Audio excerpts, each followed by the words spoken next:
Supported by Johnny's Pizza House, CarStar Laney's Collision Center, Bayou Kubota, Guerrero and Guerrero the Injury Attorney, and Washita Valley Federal Credit Union. Back into football Friday night. We score extra. Zach Richardson and Shaw Pryor. Week 9 of high school football. Man, it's Halloween and things got quite spooky tonight, didn't they, Shaw? Yeah, they got quite frightening. You know, I got my themed colors on tonight. So, yeah, it got frightening for some teams. There were some treats for some people and some tricks. So it was a good night of football. Well, I'll tell you what, no tricks about this game. West Monroe, Neville, we know the history, but the district implications. West Monroe holds their own destiny. Neville looking to stay in this 2-5A race. And, man, what a treat we had. We'll take you over to Don Shaw's Field now for this matchup, our game of the week, a big one for both of these squads. Yeah, and tell you what an electrifying atmosphere it was. Early in this game, how about this, is Jamarian Roberson taking the handoff. He's going to get down the sideline, showing off that speed. He's finally brought down, but he's deep in Rebel territory at that point. They go right back to Roberson, and this time he's going to punch his way in from short yardage. Neville off to a quick start. I believe it was a 3-play drive, 7-0 Tigers at that point. The Tiger defense gets a stop right here, looking to go to the Pawnee train or the Rebels, but that Neville defense having none of it. They did a great job containing Mr. Pawnee early in the first half of this ball game. Then it's Parker Robinson back on the attack. He's going to find Zealand Young, an amazing grab right there to move the chains at that point. First down, Tigers. Then Robinson this time going to find Jarvis Blackston, and yeah, he's wide open. Nobody's going to catch him. He's in for the score. Just like that, it's 14-0 Neville. The Rebels at this point having some nightmares in this game. They're going to look to get some offense going. Rebels look to go to the air. Juju Burns comes away with the big quarterback sack. Rebels not able to get anything going. Next Rebel possession, though, is, how about this? It's Brady Gio with the big run up the middle. Check him out here, picking up the first down at that point. Couldn't capitalize, couldn't put 6 on the board. Could put 6 points on the board, but Hunter Fox is there to knock through the field goal. Yeah, it's 14-3 ball game. Following a safety, West Monroe now trailing 14-5. It's Gio on a play action. He's going to go cross field, finds Trez Davis. Check out the grab. Then a Moss the defender. And then just outrun everybody into the end zone. And it's a 14-12 ball game. West Monroe showing some life, showing some fight. And yeah, we have a ball game on our hands at this point. Back and forth we go. Neville back on the attack right here. Parker Robinson's going to tuck this one. He runs. Check out the big hit on the back end of this play. Boom. This was called a late hit. So at D-Mike, not happy after they showed the replay. Neville, or the Rebel defense, would not fall in this one as they come away with a big-time sack right there. The Rebels go into the half trailing 14-12. What a fun second half we would have. Early in the second half, it's the Pawnee train. Yeah, Christian Pawnee going to get going right here, do what he does, bouncing off defenders, dragging some dudes. He's just so fun to watch play. He's so fun to watch run the ball. And the Rebels get a little trickery right here. It's Adrian McNeil with the halfback pass to guess who? Yes, that's right, Trez Davis. He makes an incredible grab. Stole the interception away. Instead of interception, it's a touchdown. West Monroe takes a 19-14 lead, their first lead of the night. Rebels looking to extend after getting a stop on defense. But how about this? Juju Burns said, yeah, no, we're not doing that around here. They go back to Trez Davis, not letting him make any more big plays. Rebels forced to punt the ball away. How about this West Monroe defense? It's Finn and Flowers on that defensive line, getting to Parker Robinson, and he's going to come away with a big-time quarterback sack to stop the Neville offense once again.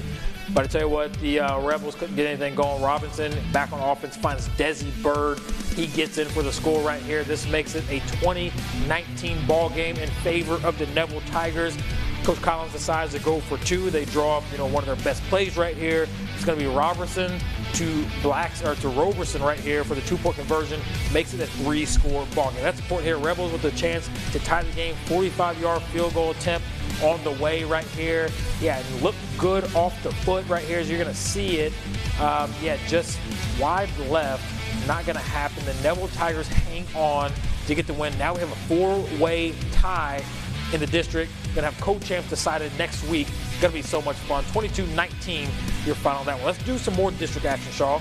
Yeah, here we go. We're going to go ahead over to Carroll. It's senior night for the Carroll Bulldogs, but Sterlington Panthers looking to give them a fright on their special night. The Bulldogs, though, they never back down. It's the first Sterlington possession, and TJ Burke started eating his chocolate too early. Gets a case of the Butterfingers, and this fumble is recovered by Roderick Smith for the Bulldogs, but the Bulldogs weren't able to capitalize. So the next Sterlington possession, you're going to get a quick pass out here, out wide, and it still looks like a short gain here. We got a few yards. Big time play because this one is going to set up TJ Birch again. This time, he's going to be able to get some redemption. This game, when we're talking about chocolate, this game is getting chippy. TJ Birch with the powerful run, and yeah, that redemption, no more Butterfingers. This time he wants a payday. He's going to get the Panthers an early 7-0 lead. And Sterlington on their next possession says, let's go back out wide again. It worked for us before. We're going to do it again. Setting up, guess who, Zach? You already know who it is again. You know they're going to big number 6 on the next play. It's TJ Birch again. Another touchdown. Look, looks like he's doing a little surf out there on the surfboard. Gets into the end zone. Look, the Panthers would send the Bulldogs home with some haunting memories in this one. They get a big win. It'd be 49-6.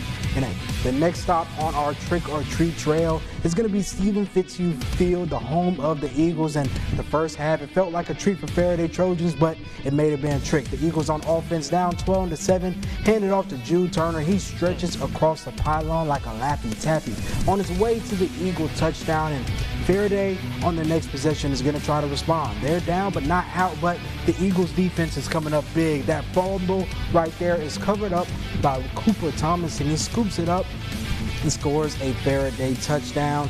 And yeah, they're starting to feel that sugar rush on defense. This time, Faraday on offense again, but it's going to be a sack. Yeah, they turned the QB into a crunch ball. And yeah, they're starting to get hyped. OCS is starting to feel the momentum on their side. And then you know who you go to? Your quarterback. Luke Virginia says, hey, Jude, take 5. I've got this one myself. It's a QB keeper for the touchdown. Hey, there'd be nothing but treats for OCS in the second half. They're going to win this one 42-24.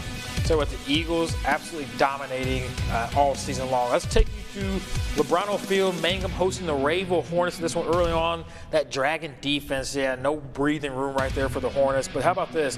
Rayville going to swing it out to the receiver, their wide out. He's going to pick up some nice yardage right there.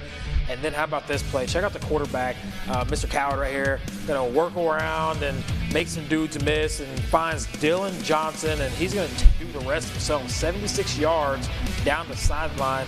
Yeah, so much fun right there. And just like that, the Hornets on the board early in this game. But this Dragons offense, we've seen how explosive they are. We know what they can do. Check out Colby Casey sparking things right here as he's going to use his legs effectively to pick up the first down. Then they're going to go to Willie Randolph, kind of that 1-2 punch right there. He picks up some nice yardage. And then this Rayville defense, yeah, they're bending a little bit, but not going to break in this one. As you're going to see, they shut down the screen pass at that point.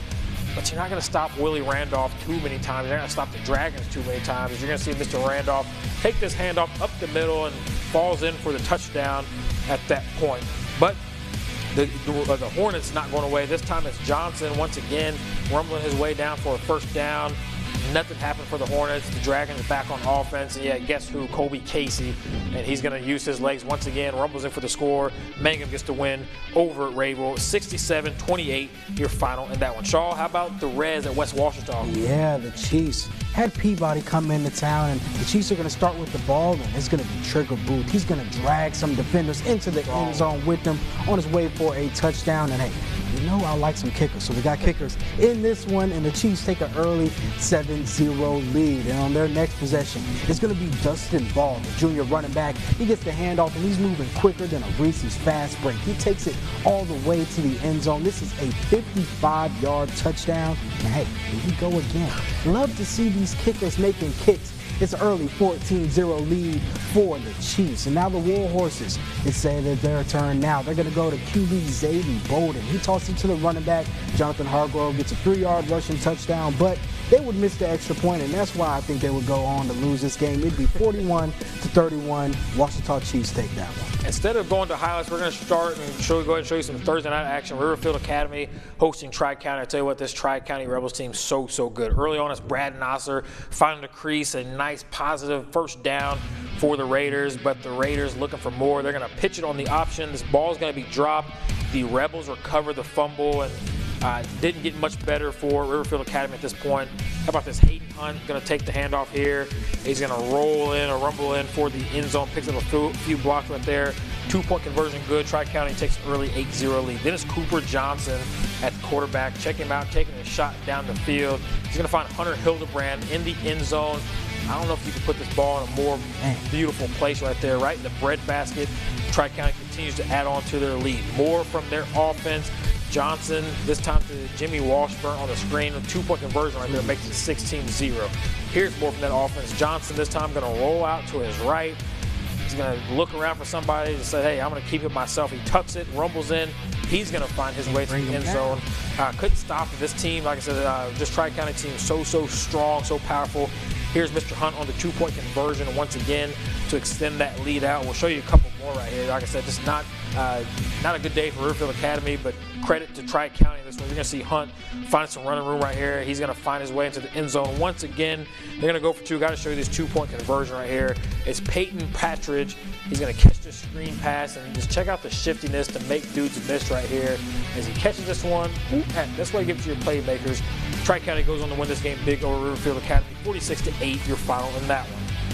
So yeah, we're gonna head over to Richwood. Look, I expected to see some people in the Spider-Man costumes, looking like the meme, because this is a battle of the Rams. We're gonna start off this one with a punt return, and I think he thought he was in a haunted house with all those defenders around him. He muffs the punt, and this one is gonna be recovered by the Richwood Rams. And yeah, when you get this close to the end zone, just hand it off to Jalen Kane. He's gonna take it to the outside, and he's gonna take it in for the first Richwood touchdown. And then on the next possession, they're back in the red zone, and this time Trey Lane is going to the end zone to Carter McClinton. Yeah, he connects him for the touchdown, and the Richwood Rams are going to take an early 16-0 lead. And guess what? They're not slowing down. This one is a handoff to Kane up the middle, and yeah, he's going to do the rest. Take it in for another touchdown, and then here comes Trey Lane, the QB. They're going back and forth right now.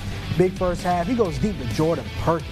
Takes it to the pylon for 6. They're up 30-0. Yeah, Bastrop would end up not being able to do well in this game. Richwood would dominate this one and win this one 46-6. Let's head over to South Arkansas. The El Dorado Wildcats hosting Jonesboro in this one. How about Cannon Jacobs out of the gates right here? He's going to find Jackson Pagan, who carries it all the way down to the 40-yard line, 42-yard line, but a flag would be behind them a few yards back. So that one's coming back. Jacobs, didn't slow him down. He's going to go right back to work. This time he's going to fake the handoff and take the ball for himself down for a first down and then pick up a few extra yards. Fun stuff from him. Then he's going to continue to go to work. He's going to look to go down the field. He's going to find Austin Fudge, who takes it in for the Wildcat touchdown. Early lead. This is kind of the trend of this game right here for the Wildcats. Jonesboro having less than a minute on the clock until left in the half. How about this? Asa Myers looking down the field for his receiver, but the ball would be too high, and yeah, going to be dropped incomplete right there. Myers with another chance, looking for another pass, couldn't find his receiver. Jonesboro having to punt this ball away. They're going to have to punt it away to Alex Glomsky head, and the Wildcats Jackson Pagan grabbing the ball in the end zone for the touchback. Wildcats would lead it to half, 30-14. They go on to win this ball game 44-21. Your final on that one. Let's check out those Buckaroos, Shaw. Yeah, let's head over to Smackover. It's their senior night, and the Buckaroos are hosting the Prescott Curly Wolves. Look, Prescott's going to start this game off. It's going to be Rhett Cornish calling his own number for a short game. But when you switch over to possession, you're going to get the QB Dalton Stockton looking down the field, and he's going to find Roderick McKinney, who's going to take this one all the way for a touchdown. Yeah, the Curly Wolves get on the board early, but smack over, the Buckaroos are not backing down. They're going to get the ball now. This time it's going to be Mitchell Polk looking down the field, and he's going to get some pressure, but does not matter. He's going to find Javion Dixon, and yeah, he's going to take that one all the way down to the 2-yard line, and then Robert Carden is in at the quarterback, and he's going to call his own number. Yeah, look at the big fella. Too easy. I know he wanted to run somebody over, but he wasn't able to. Look, Smackover would dominate the second quarter of this game, and they go on to win big over the Curly Wolves. They'd win this one 49-13. Let's check out some other high school football scores from tonight, as we're going to show you Ouachita Lions in a game against Ash. I'll tell you, they had the game tied at 21 with about 2 minutes to go in the game and had the ball back. They would throw an interception. Ash would get the ball. Still haven't seen exactly how they went down to score, but they would go and defeat Washington 28-21 your final. That one, Ruston, no problems over at Pineville as they get the big win, 56-6. How about Darbon Woods with the big, that score's flip-flop. It's Haynesville with the 51-7 win over Darbon Woods. Oak Grove, no issues with Madison as they get the win 69-0. And how about this? Cedar Creek stays red hot with the big 46-8 win over Arcadia, and Franklin Parish gets the win over Walsman 49-6. You're found there. College football, Louisiana Tech, I promised to you, homecoming night, the 100th homecoming for the Louisiana Tech Bulldogs. Looking to take down Sam Houston. Early on is Blake Baker finding Devin Gandy a 36-yard touchdown strike. The Bulldogs, strike the band is 7-0.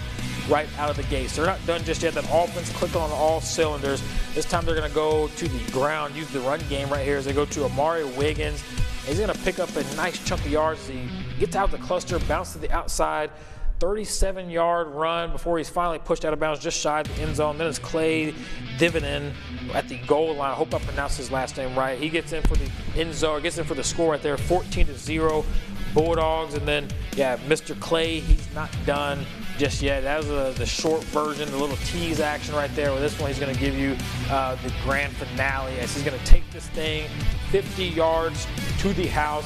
A big-time win for the Louisiana Tech Bulldogs as they take down Sam Houston 55-14, your final in that one. Shaw, we got another big day tomorrow of college football. Obviously, ULM at home against Old Dominion, looking to get back on track. Grambling State coming off a big win over Jackson State. They play Alabama A&M. What's your thoughts about the college football and a big Louisiana Tech win tonight? Yeah, shout out to the Bulldogs. They got a big win tonight over Sam Houston. Needed that in a bounce back win. I'm looking forward to seeing what the other Bulldogs do against Grambling State this weekend. The Tigers, though, I think they're going to really need a galvanizing force coming up this week. You know, the quarterback's going to be out, missing T-Set. Prayers up for T-Set. But they're going to be looking for some galvanizing forces, and the guys are going to have to play hard. So I'm really looking forward to that one, and I'd like to see what the Warhawks are going to do this weekend too. Going to be exciting. Expect some packed crowds for all these college football games. Before we get out of here, week 9 in the books, week 10 now. All the marbles were at that last regular season game. Yeah. We know the 2-5-8 implications. You got a 4-way tie for first place right now. Week 10, how excited are you to see how everything shakes out, man? Yeah, I'm excited. You know, today I feel like West Monroe learned that you can't make a living as the comeback kids. They've done it so much this season, but going into next week, there's got to be some renewed focus, and you got to jump out on guys early. Washita is in every one of these games. They keep falling in these close games, but when push comes to shove, they have a puncher's chance against anybody in the district. So I'm really looking forward to what it's going to look like Ruston, as we expect to kind of cakewalk to a win this week, but when they're going to have another challenge coming up next week, I'm really excited to see how it's going to play out. Interesting for West Monroe, too. They go to Ruston, but I believe their second road game of the entire season. Right. Only one of 2 road games the entire season. We know Ruston's a good team. We saw the comeback they made against Neville. We saw what they did against Washington. They're just a good football team, so it's going to be a tough test. We're going to be back here late, early, all hours of night, bringing you all the high school football action for week 10, and then after that, it's time for the playoffs, man. Man, it's crazy how fast it got here. Can't wait for it. So I hope you enjoyed week 9 of football. We'll see you right back here for week 10. Jeremy Bryant will be back here as he's still at Louisiana Tech getting post-game sound, and he's going to have a recap for you on Sunday with all that action. But again, week 10 next week. We'll see you right back here, everybody. Have a good rest of your night.